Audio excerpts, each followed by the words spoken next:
The following program was provided by an independent producer solely responsible for its content. The opinions expressed do not necessarily represent the views of this station, its staff, board of directors, or underwriters. Hello, I'm Carl Seidel, host of The People's View.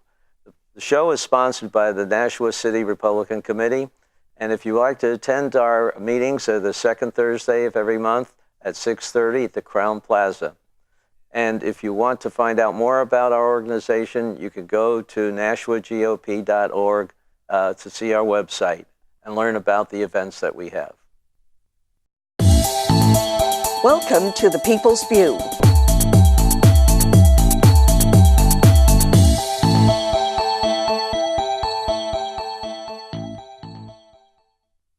Hello, today we have Representative Jack Flanagan, who is Majority Leader of the House. Hello, Carl. Okay, hello, and thank you for coming on for the interview. And I'd like to find out and let our audience know how you got into the position. It was somewhat unorthodox, and how are you doing in it now? Because I don't think you planned it ahead of time. No, I didn't. Well, the Speaker, Jasper, who won the speakership, had approached me about becoming his majority leader. And I didn't say yes right away because I knew, as you're well aware, it was a rather contentious election. But on a personal note, I felt that maybe I could do more to help the state move forward as the majority leader, or maybe even a vice chair, or even a member of a committee. So I accepted it, obviously with some hesitation, but I really haven't looked back, and we've sort of gone, full speed ahead. I mean, well, how do you think it's working out so far? Well, it was bumpy in the beginning. Yeah. They were hurt feelings.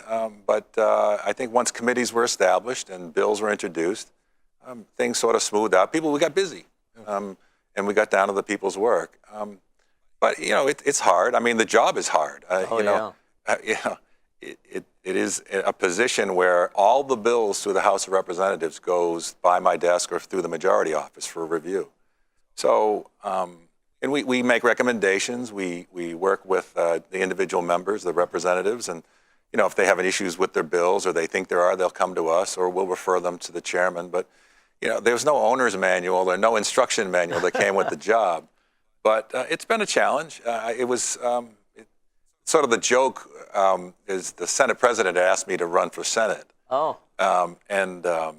And I said I didn't have 3 or 4 days to give to the job. Yeah. And then this came up, and the joke is on me because I'm up there 5 days a week. Yeah.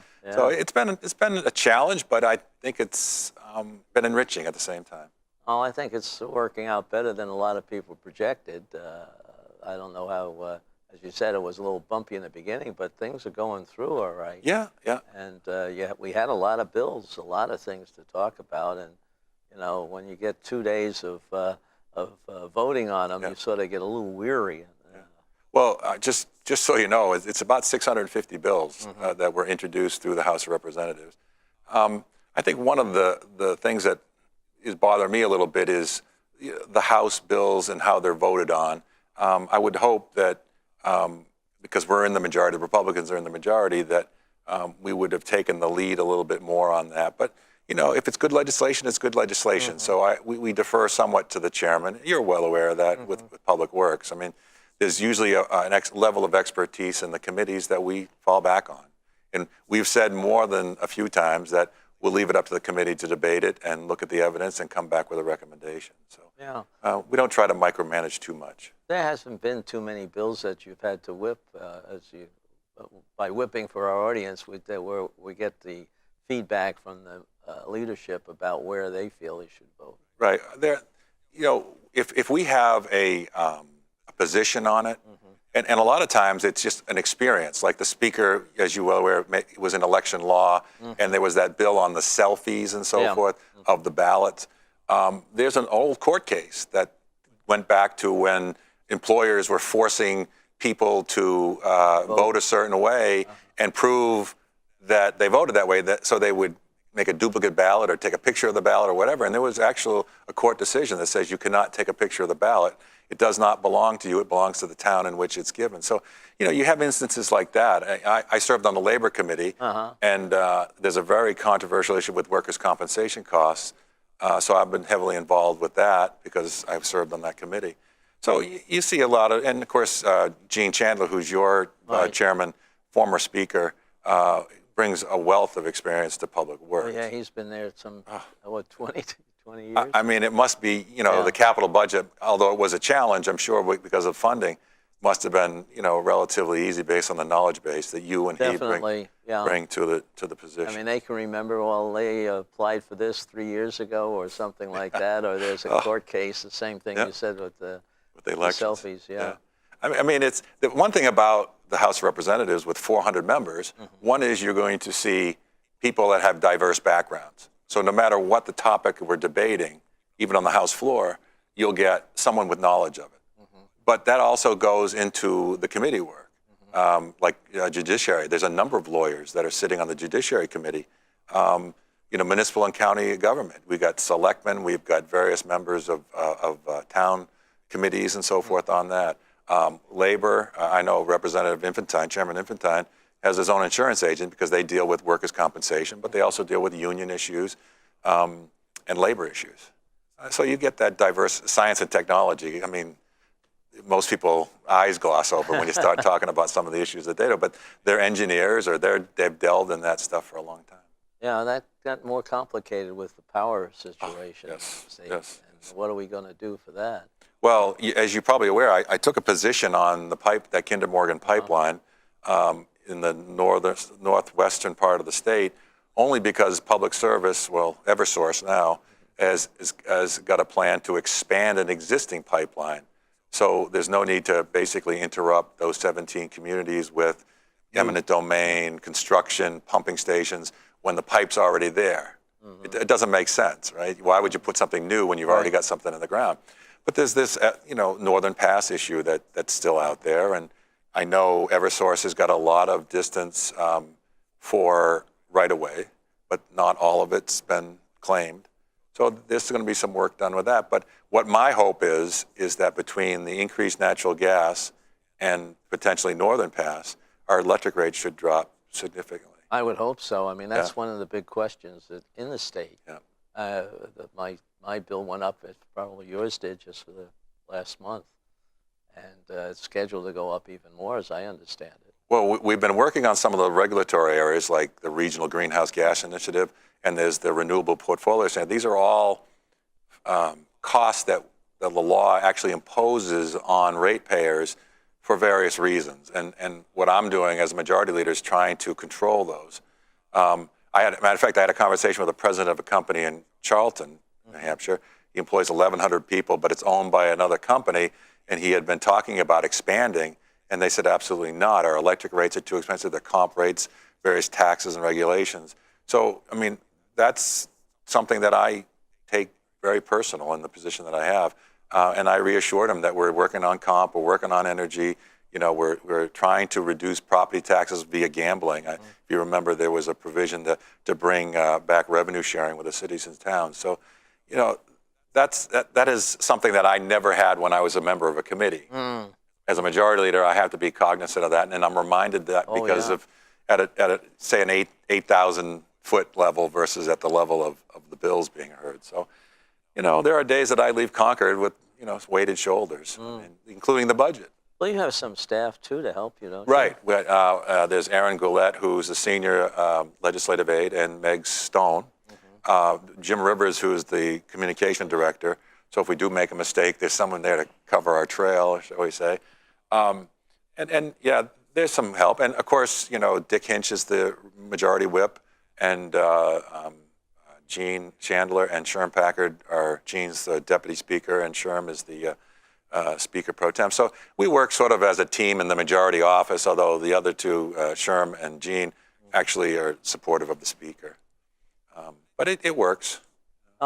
Getting back to the power, I've seen where they're working out a deal with the, not PSNH, what is it now, Eversource? Eversource, yeah. About tearing down that, or selling off their generating power. Yes. If you remember the last couple terms, we were trying to protect it. Yeah. The diversifying or forced sale of the power plant. And I'm still not quite sure, because there's a bill coming over from the Senate dealing with that. And I'm not sure if I can support that, because I like the idea of having a source of energy controlled by utility that's regulated by the state of New Hampshire in our state. Well, the big sticking point is that $500 million of equipment that they put in. The scrubber. And the Yes, scrubber. yes. And to try that, somebody has to pay for that. Right. And if you close that down, who pays Well, for it? it's The called ratepayers stranded. do. Exactly, stranded cost. And it's that's all federally regulated. Yeah. The scrubber had to be installed because of mercury. There was about a golf ball size of mercury emitted from the plant for the entire state, mind you. But it was emitted from there, and the scrubber, which I think it was $425 million, was to clean that up. Well, it's funny that the mercury was the main issue. I thought it was some of the other particulate matter or something that caused the problem. That's what I'm hearing. But I worked for a company who had a plant in Boston, and the EPA was checking the effluent there, and they found mercury in it. Right. And the way they had to handle the water was so clean that they couldn't believe it until they found out what was the problem. The water coming in had more of the mercury, and they were already taking it out. Oh, jeez. But they didn't check for that because they didn't realize how much mercury was in the water coming in. Yeah. Well. And so that problem sort of went away because they. I will tell you that Yankee Nuclear in Vermont is closed, so there's power generation that's going to be lost. That's right. And there's I believe two other in Massachusetts that are coal burners, and they were closed down because the EPA doesn't like coal-fired plants. Now, I won't get into a debate of climate change and things like that, but it's still energy that we're losing through the grid that is going to cause higher energy rates. And people don't know this, but in our rates is also provision that we pay these power plants to stay open. Yeah. So there's the more I look into it and try to save some money on electric rates, the more I scratch my head saying, is the problem with the power plants, or did we create the problem in the legislature? So. Well, another problem that I think we've created, because it's so hard to put up new plants, get all the permitting done, that people are buying the old plants, tearing them down, and building new ones. Building ones there, and they may go to gas or whatever. Yep. Natural gas is where most of it's going. Right. And the funny thing is, the current spike in electric rates that we're seeing now was caused because of a spike of natural gas. It goes out to bid, and unfortunately, they bid it at the peak rate. So now the ratepayers are paying that, and I can tell you that next time they do rate, it'll be substantially lower, because the cost of natural gas has come down significantly in the winter, and that's when they did it before. So you'll see a reduction, but it's on a 2-year cycle. So unfortunately, it's unfortunate the way they do some of the things. It is. Yep. I mean, this business that, like I said, I was talking to today, he was spending $2 million a year in electricity in his manufacturing facility, and that's now $3 million a year. He sent a letter around to all of us. Yes, did you get it? Yeah. I did call him back, and I invited him to come visit if he's in Concord. Good. He was an older gentleman, too, and he'd been around the business. A while. Yeah. Knows the history again. Well, it's probably pretty frustrating, because he sounds like a native New Hampshireite. Well, one of the big things that I had in my other 2 terms I served was trying to make this state more friendly. Not only business friendly. Yeah, business-wise. Yeah. And the rules and regulations. And Yes. some of those things are not progressing very well, and I haven't seen as many proposed legislation as I thought I'd see this term. Well, it's funny. Last term, I think you took a term off. Yeah. When the Democrats were in control, there were a lot of protective class legislation, like if you're unemployed, you can't be discriminated against, or if you were this. And every time I didn't support them, but every time it did pass through, because the Democrats controlled it, I thought, geez, another business is going to be shaking their head going, now we've got to keep track of whether or not they're unemployed.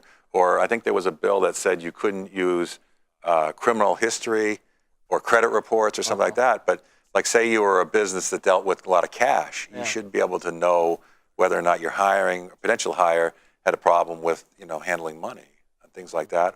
Or if they had problems, and I see both sides of the argument too, is, if your credit was bad because you've lost a job or were involved with a divorce, that doesn't necessarily mean you're not an honest person. But at least as an employer, you should be able to know these things. And that just makes it harder to attract businesses. Between the energy, between workers' compensation, they talk about not having a qualified labor pool. And you may hear that, but there's so many federal programs out there now that, say you're an engineer and you're older like us, and your engineering experience, software experience was in one field, but you're a very skilled person. Well, we have federal programs now that will allow an employer to hire that person, train them on the job and the way they do it in the industry they are in, and these grants pay for their salary up to 6 months. So there's a net benefit. Now, it depends on how large of a company it is, but for the people at home that are looking for a position but they're not quite qualified, these opportunities are out there for potential employers. And there's a lot of resources out there. They talk about the unemployment rate being at 3.9. That's what they call U1. But the real numbers you see on TV are U3 and U6. U6 are the ones that have given up, they're long-term unemployed or they're working part-time. And that's like 9.2%, or about 60 to 70,000 New Hampshire people out of work for long-term. So. Well, one of the things that we saw in the capital budget is the community colleges that are really going in. They're really designing good programs. One of the big ones that I didn't realize is that we have a shortage of people who are in heating and ventilation and everything. Absolutely. And so one of the schools is putting together a very big program, Manchester Community College. Well, someone had talked to me because, you go through college, high school rather, and then, what are you going to do after you graduate? And, a lot of the schools, at least in the southern part, college and these are your options. And excuse me, they'll also, community college is always an option, but you don't hear much about the trades. And the interesting thing is, if you're an HVAC person, electrician or plumber, they make pretty good money. And, there's some training involved too, but, there's when my pipes are leaking, I need a plumber. I'm not going to fix it. Or electrician. God forbid. We get electrocuted. Those are trades out there that are in demand. And they're becoming specialized too. They do have to know a lot about electronics, computers, compressors, and all that stuff, pneumatics, things like that. So, a lot of children, I say children, young adults, are not, maybe college material. Not that they're not smart, but they just don't have that. But what I'd like to see, too, with the community colleges are paying more attention to the people that do want to go on, get the 2-year degree and then go on for a 4-year degree. They're making it easy. What they're also doing, Carl, is they're working with businesses. That's right. And they're saying, okay, you need an employee that can do A, B, and C. Why don't we set up a curriculum within the community college that can do those three things? And then have your other core courses, your general courses along with it. So when they graduate with an associate's degree, they can fit right into a position with some of these larger companies that are still here. And that's working. Fisher Scientific, which is further north, I think, and BAE might be actually working with Nashua Community College too. Well, Nashua has done a number of things. One is their car mechanic. Yes, and aeronautic too. So I was there on a tour and I saw a small airplane that was being taken apart. And I don't know whether they work with, was it Daniel Webster has an aviation program too, but it makes sense. We're still flying airplanes. And there's a group up, I think it's in Littleton, or up north anyway, that's doing welding, specialized welding. And that is a technique. The sad thing though is the further north you go, the more the community colleges are struggling. And I don't know whether it's an attitudinal thing or a philosophical thing, but it's a shame too, because I don't know if you've been up to the North Country, but it's not, things are slowly changing. They're doing more recreation. There's that Balsam project, renewing the Balsam Hotel. And they're trying to be a 4-season location. And it's a beautiful place. I was up there on a House, actually a Senate subcommittee bill. But those colleges are not doing as well. They're struggling with attendance and course, that creates a problem with finances. Well, it's a little bit too of a problem of people commuting to those things because it's a large distance. Well, for that's some of true. them. That's true. You know, it's not like it's here in Manchester or I Nashua. know. Well, it's like that bill about paying Coas County reps more or something like that. Right. There was only 10 of them, but the Coas, for the people at home, Coas County is huge by mileage, square acreage, or whatever. And to represent different parts of that county, I mean, it just, everything's a long way away. Yeah. But they do it. What do you see coming through with the last part of it now? We're going to finish all the non-budget bills this next week. Right. And then comes the budget bill. What Yeah. do you think's going to happen there? Well, as you may be aware, because you're doing the capital improvement budgets, for the years, Department of Transportation has been like a shell game. We take money from tolls and pay for that portion. We have gas tax, but a lot of that goes to Department of Safety for state police, or they'll sell other things. They'll sell a piece of land, and then another department will owe it, and it's a receivable, so they can apply that credit. It's like it's Let's been be blunt. It's a slush fund to balance the budget. literally, it's been the victim, if I can use that term, of mismanagement, and it's not. It goes back to like 2008, and what has happened is that the money has run out, and then combining. If you remember, in 2011-12, we made a number of cuts to balance the budget because the spending was here and the revenues were here, but that got us sued by the MET, and I think the mental health people went after us. So we were okay last term, but these lawsuits came along, and then the fact that we don't have the money to pay the transportation people anymore the way we were with these shell game, if I can use that term. So it's come back to bite us. And so now we are probably looking at a bare bones budget, which would cut /DOT in half. Or if we do that, then we look at some type of fee, like the gas tax, call it whatever you want, the use our road fee or whatever, but potentially increasing that. And the upside of using that versus, say, the registration or a cigarette tax is that 40% of the gas tax is paid by out-of-staters when they come up to visit. You have an elderly person who might go to the grocery store and go to church, so they're not really going to be hit as much if they get hit with an increase to the registration or whatever other tax and fee. So we're going to have to make some decisions, and we're going to have to. It won't be this coming up Wednesday, but we're going to have some tough decisions. We as Republicans don't like increased taxes and fees, but I agree with you there. But as you say, there isn't enough income there to justify it. And there are other things too. Gas mileage has gone up. Oh, the hybrids. You have hybrids, electric cars, hybrid cars. But one thing that surprised me is that the extra weight permits that you get for trucks, they're only $5 a day or $10 a day. That's your area. Well, we have a bill that's going to form a commission to look at all the ways of looking at it. Sure. I mean, you have different types of fuels. You have different weights of automobiles. Yep. You have people who use the turnpike versus people who don't use the turnpike. You're going to have some kind of combination of things. But Carl, I think I agree. There's an impact. It's a sort of a slippery slope, though, because when do we start driving trucks out? No pun intended. Out of the state, businesses out of the state. If we're going to hit them with a fee or a charge. Do we become less business friendly? And if that's the case, then we have less jobs. If we have less jobs, we have more needs for social services. You see, it's just, we really have to weigh the good with the bad. Yeah. And we do that with most legislation, what they call unintended consequences of legislation. And that's, again, part of my job, I guess, because if we do this, what happens? Yeah. Minimum wage, what do we do?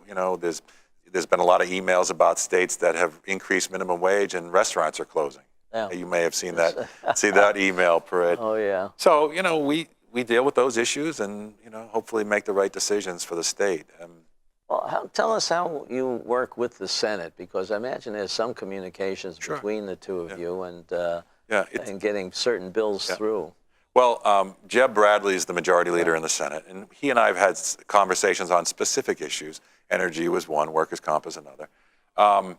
the Speaker would like me to leave them do their business, and then we do our business, and then committee of conference if there's disagreement.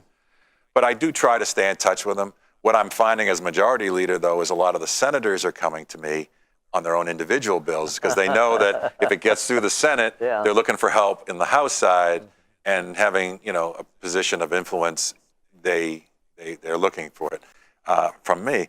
The interesting thing, though, is when I was a lowly old rep, I couldn't get the time of day from them getting a bill passed. But it's like yourself. After you've been there for a while, people get to know you. They know where you're coming from, how you can help them, and they can help you.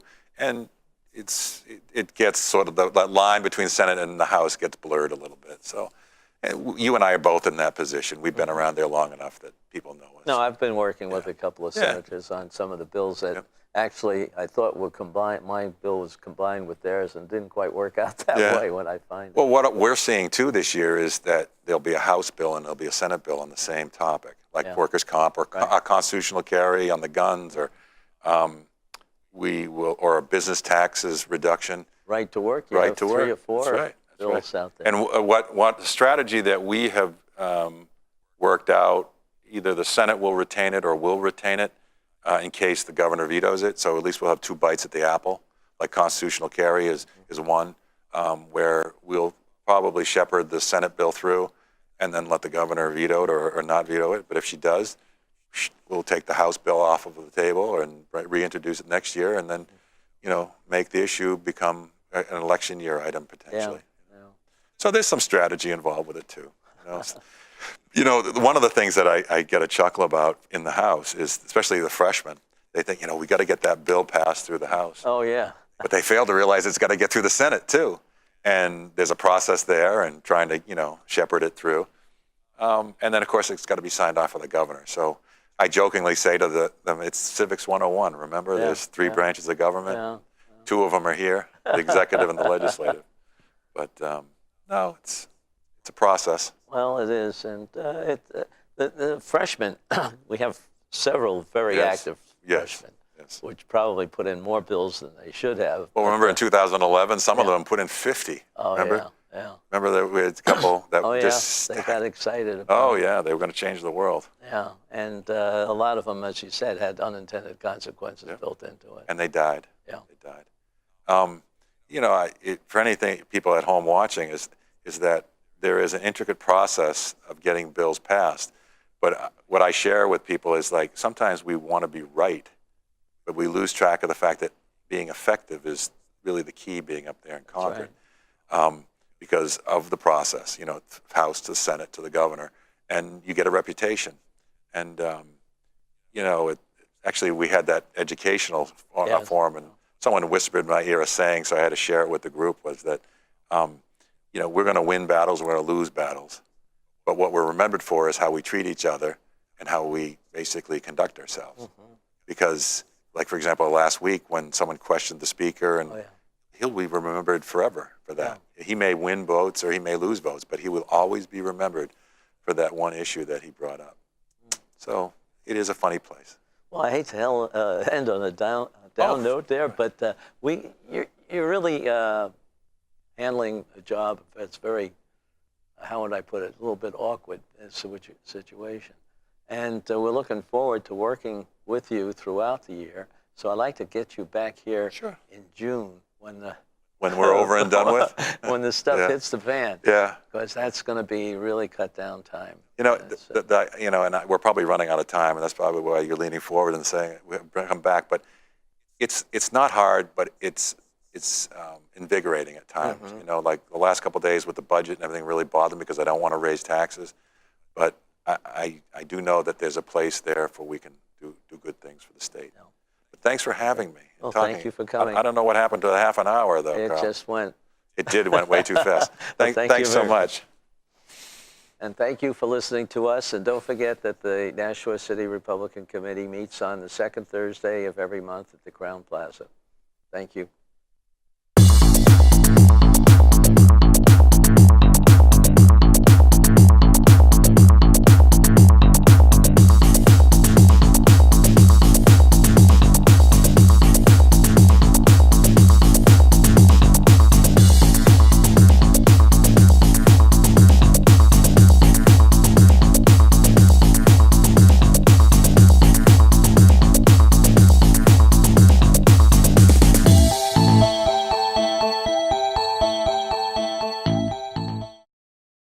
The preceding program was provided by an independent producer solely responsible for its content.